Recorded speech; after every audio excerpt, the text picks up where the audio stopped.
Et bonjour à tous, petite vidéo d'un homme enrhumé aujourd'hui, vous m'excusez d'avance, j'ai un petit rhume, donc je vais essayer de faire une petite critique tranquille sur le film d'aujourd'hui. Donc il s'agit du film Détective versus Slot que j'ai eu la chance de voir avec mon ami Paul Gossem que j'embrasse.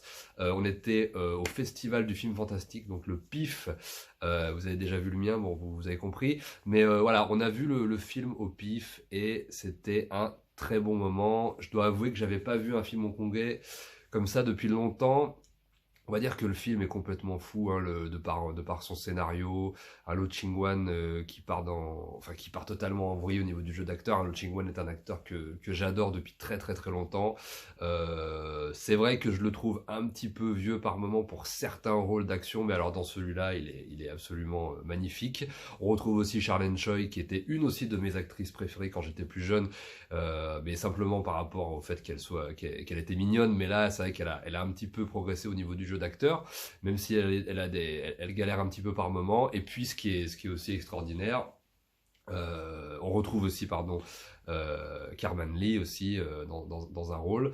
Et ce qui est vraiment cool, c'est que au tout début du film, Lo Ching-wan braque un de mes potes, voilà, Korn, dont je rends hommage aussi pour cette vidéo. Alors Korn, c'était simplement quand je suis allé m'entraîner à Hong Kong dans l'équipe de Sharon, ça a été mon premier instructeur, c'est le premier mec que j'ai rencontré de la team, un mec super sympa, très créatif, avec qui j'ai fait beaucoup de séances, beaucoup d'entraînements, qui m'a beaucoup entraîné, qui m'a appris beaucoup de choses, et qui est un mec très atypique et très cool. Et vous pouvez le voir au début du film se faire braquer par Lo Ching-wan, voilà, le mec au début qui se fait galérer. Je vous mettrai les livres.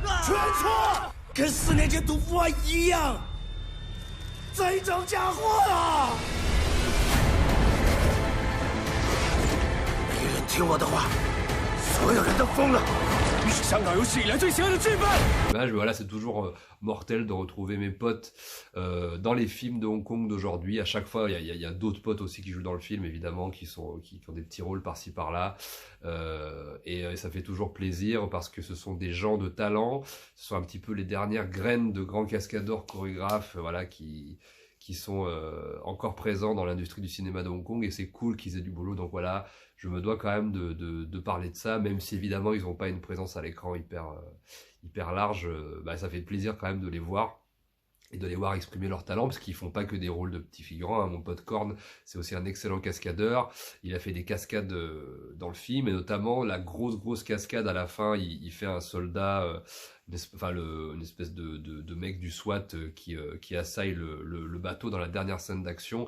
Et il y a une espèce d'énorme explosion avec une énorme cascade sur le dos où il s'explose.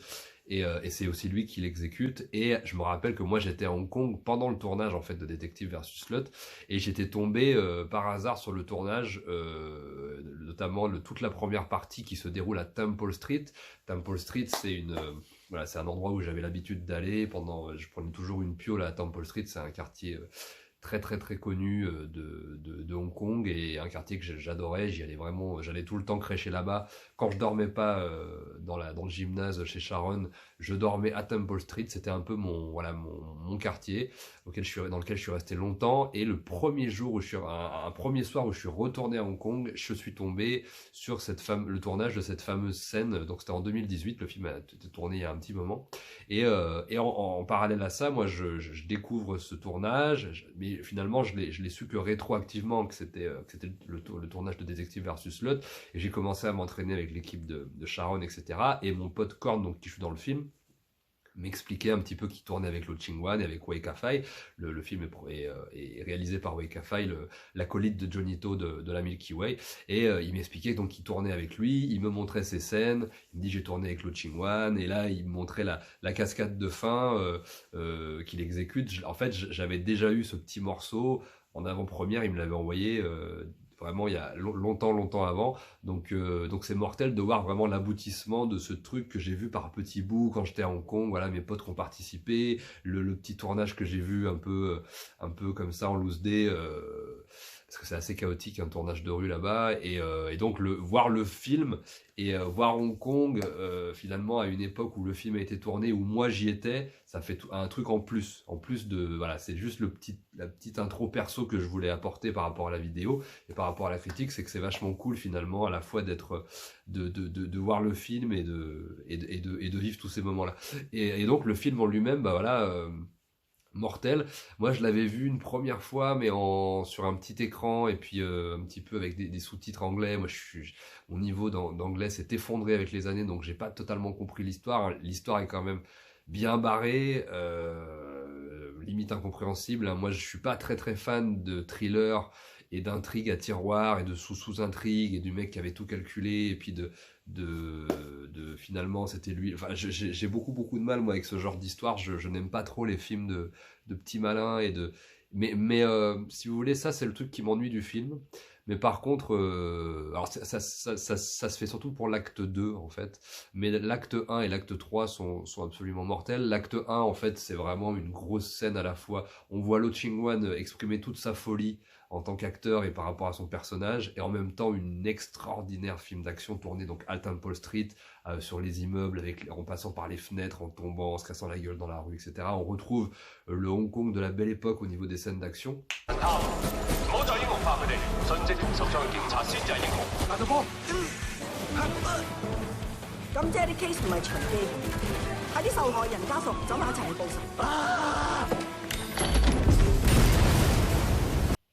Et donc à la fin, voilà, il y a le dénouement, on nous explique un peu en fait, qui était qui était le vrai méchant, le tueur, etc. Bon, je vous laisse découvrir, etc. Mais c'est pas ce qui m'intéresse le plus, moi, l'histoire et le côté complètement foutraque du scénario. Je pense que le film aurait gagné à durer plus de temps, mais en fait, c'est bien pour un côté qui soit assez court, il dure 1h30 ou 1h40, et voilà, avec un gros final qui fait un petit peu penser au film de Hong Kong d'action des années 80, hard-boiled, etc. Voilà, toute épreuve, il y a ce côté-là avec le côté complètement irréaliste. En fait, c'est ça qui est vraiment cool. Et ça me fait plaisir, en fait, de retrouver ça, hormis l'acte 2, qui est vraiment pour moi un peu pénible et qui plombe un peu le film et qui m'intéresse moins. Mais ce que j'aime et ce que moi je désire vraiment depuis longtemps, au moins dans le polar ou dans le thriller, ou même dans le film d'action en règle générale, c'est que j'avais l'impression depuis à peu près 20 ans que le cinéma de Hong Kong s'enterrait dans ce que j'appelle le polar de bureau, c'est-à-dire des mecs hyper propres sur eux, qui ont des badges voilà, de sécurité, dans des bureaux vitrés, etc. Mais en fait, ce qui vient de Infernal Affair, ce sont des grands films, mais en même temps, ils ont aussi bousillé le polar des 20 années après. Tu vois. Enfin, c'est le cas des J-Storm, des S-Storm, etc., de Louis Koo, qui sont des films que j'aime pas beaucoup. Et contrairement à quelqu'un comme Herman Yo, par exemple, qui faisait ce genre de polar, mais qui les boostait un petit peu plus et qui avait tendance à les rendre un petit peu surréalistes et aller dans des endroits un peu particuliers, un peu crades. Et là, dans celui-là, on retrouve vraiment ça. C'est surréaliste comme histoire. C'est pas du tout crédible à plein de moments. Il y a des endroits, ils vont dans les rues, ils vont dans certains endroits de Hong Kong un peu à l'ancienne, un peu crade, etc. Il y a vraiment le côté fou, la folie qu'on retrouve du cinéma de Hong Kong d'antan. Et ça fait plaisir. Et ça fait très longtemps que moi, en tant que fan de cinéma de Hong Kong, j'aime avant tout ce cinéma aussi parce que c'était un cinéma complètement fou et qui était capable de partir un peu dans tous les sens. Et que ce soit au niveau du scénar, de la narration, des acteurs qui en font des caisses, des scènes un peu improvisées ou semi-improvisées, des scènes d'action complètement tarées, une morale par moment qu'on comprend pas tellement, où le mec veut en venir. Et donc on retrouve cette énergie-là. Là, je l'ai vu sur grand écran, dans des bonnes conditions, dans une bonne salle. Je remercie encore le festival de l'avoir passé parce que c'est vraiment très cool.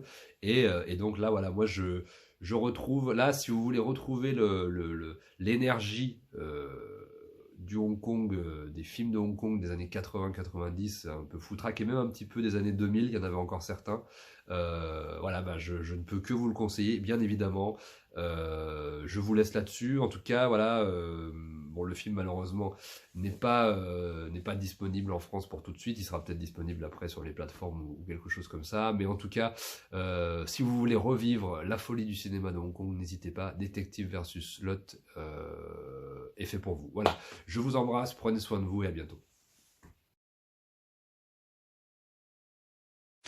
與怪物戰鬥，小心自己成為怪物。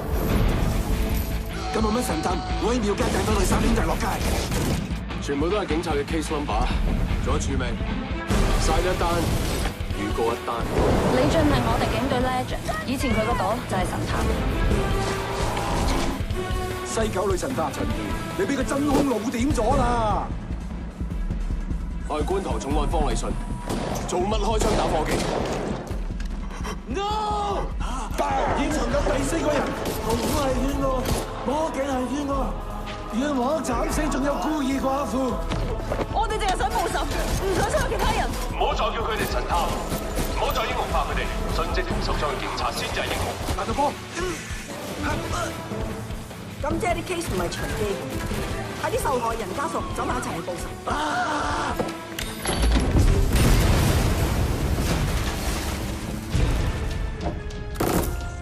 神探就係你，警隊唔要你，你屈屈不得志，氹班傻仔報仇，你就自導自演破案做神探。你就係怪物。香港開放追扯案犯，你做係咁嘅鬼？人人都變咗怪物，點解我唔變啫？